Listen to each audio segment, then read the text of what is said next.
এই মুহূর্তে আপনাদেরকে আমরা নিয়ে যাব হুগলির শ্বেত কালীবাড়ি। আপনারা জানেন যে হুগলির শ্বেত কালীবাড়ি অত্যন্ত জাগ্রত সেখানকার শ্বেত কালী। আমরা সরাসরি সেখানে যাব। এই মুহূর্তে তাপস আমাদের সঙ্গে সরাসরি রয়েছেন প্রতিনিধি। তাপস, আমরা যে ধরনের কালী মূর্তি দেখে থাকি তার থেকে অনেকটাই আলাদা হুগলির এই শ্বেত কালীর মূর্তি, এবং এই শ্বেত কালীর মূর্তি অনেক জাগ্রত, এমনটাই কিন্তু মানুষের বিশ্বাস। সেখানে কালী পুজোর দিন সেখানে কি বিশেষত্ব রয়েছে, কি ছবি ধরা পড়ছে, দেখতে চাইবো তোমার কাছে।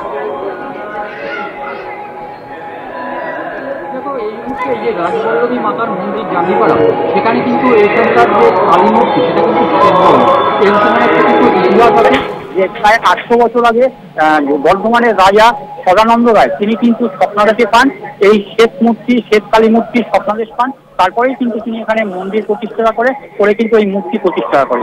তবে এই মূর্তির বৈশিষ্ট্য হলো যে মাটির তৈরি এই মূর্তি, এবং 12 বছর পর পর হচ্ছে মূর্তি পাল্টানো হয়। এবং কালী পুজোর দিন আজকে সকালবেলা কিন্তু পুজো হয়ে গেছে এবং এখন সন্ধ্যা হয়ে গেছে, এবং মন্দির চত্বর কিন্তু দেখতে পাচ্ছি যে মন্দির চত্বর সাজিয়ে তোলা হয়েছে, বিভিন্ন আলোকমালা দিয়ে সাজিয়ে তোলা হয়েছে। এর পাশাপাশি ভক্তরাও তারা কিন্তু এই সন্ধ্যে থেকে ভিড় জমিয়েছেন মন্দিরে পুজো দিচ্ছেন তারা ভক্তরা, এবং দূর দূরান্ত থেকে ভক্ত তারা আসছেন, এসে কিন্তু পুজো দিচ্ছেন মন্দিরে। তবে এই মন্দিরের যে বিশেষত্ব হলো যে এইখানে কিন্তু দুর্গা পুজোর সময় যে সপ্তমী অষ্টমী, সেই সপ্তমী অষ্টমীতে কিন্তু এখানে পুজো হয়, এবং নবমীতে এই মন্দিরেই কিন্তু মোষ এবং শাক বলি হয়, এমন তো ইতিহাস। এছাড়াও প্রতিদিন কিন্তু এখানে ভোগ রান্না হয়, ভোগে ভাত থাকে, ডাল থাকে, এটাও একটা তরকারি থাকে, পাশাপাশি পায়েস থাকে, ভোগ ইয়েতে প্রতিদিনই ভোগ হয়। এবং আজকে কালী পুজোর দিন কিন্তু সকালবেলা এখানে কালী পুজো শেষ হয়েছে, এবং এখন কিন্তু ভক্তরা তারা কিন্তু আসছেন মন্দিরে পুজো দিচ্ছেন, এবং মন্দির চত্বর এই মুহূর্তে কিন্তু এই সন্ধ্যে হয়ে গেছে এবং আলোকমালায় সাজিয়ে তোলা হয়েছে মন্দির চত্বর। কবি তারপর সেখানে ভক্তরা এসেছেন এবং এই শ্বেতকালী অত্যন্ত জাগ্রত, সেখানে নিজেদের মনস্কামনা তারা জানাবেন, পুজো দেবেন। যারা এসেছেন ভক্তরা, তাদের সঙ্গে যদি একটু কথা বলা সম্ভব হয় যে কি কারণে তারা এই কালী পুজোর দিনে সেখানে আসেন, মায়ের পুজো দেন, কি চান তারা, যদি তাদের সাথেও কথা বলা সম্ভব হয়। বলছি আপনি একটুখানি কোথা দিয়ে এসছেন, আজকে এই মায়ের মন্দিরে পুজো দিতে, তা এই মা তো খুব জাগ্রত মন্দির, একটু যদি বলেন কেন আসছিল পুজো দিতে? আচ্ছা, এই মন্দির কি ভালো লাগে বারবার? হ্যাঁ, আমি আরেকজনের কাছে যাবো, আরেকজনের কাছে।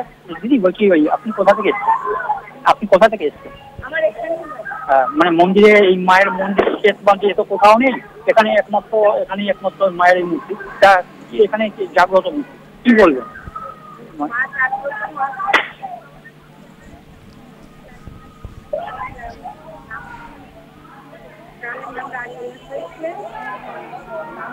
এই মায়ের দয়া তুমি দেখতে পাচ্ছ, এবং এই মায়ের এই শ্বেতকালীর জন্যই নাকি গ্রামেরও উন্নতি হয়েছে, এমনটাই কিন্তু যারা ভক্ত সাধারণ তারা পুজো দিতে এসেছেন তারা কিন্তু তেমনটাই বলছেন। ধন্যবাদ তাপস তোমাকে। এতক্ষণ সরাসরি হুগলির শ্বেতকালী মন্দির থেকে আমাদের সঙ্গে ছিলেন আমাদের প্রতিনিধি, এবং সেখানকার ছবি আপনাদের সামনে আমরা তুলে ধরছিলাম। এবং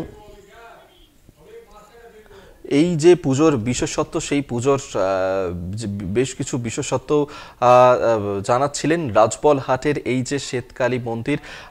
যে ধরনের কালী মূর্তি, প্রচলিত কালী মূর্তি আমরা যেমনটা দেখে থাকি তার থেকে একেবারেই ভিন্ন এখানকার মায়ের রূপ। সেখানে মায়ের রং শ্যাম বর্ণা নয় কিংবা কালো নয়, সেখানে মা সম্পূর্ণই শ্বেত বর্ণা, সাদা তার গায়ের রং। এবং এই যে কালী তা অত্যন্ত জাগ্রত, এবং সেখানেও যে বিশেষ আচার রয়েছে পুজোর ক্ষেত্রে, এবং মায়ের ভোগেও সেখানে রয়েছে বিশেষত্ব। সেই ছবি মুহূর্তে দেখাচ্ছি আপনাদেরকে, মাতৃমূর্তির ছবি দেখছেন, যেখানে রাজবল হাটের এই শ্বেতকালীর মন্দির, যেখানে দূর দূরান্ত থেকে মানুষজন আসেন, ভক্ত সমাগম হয় এবং সেখানেই তারা পুজো দেন।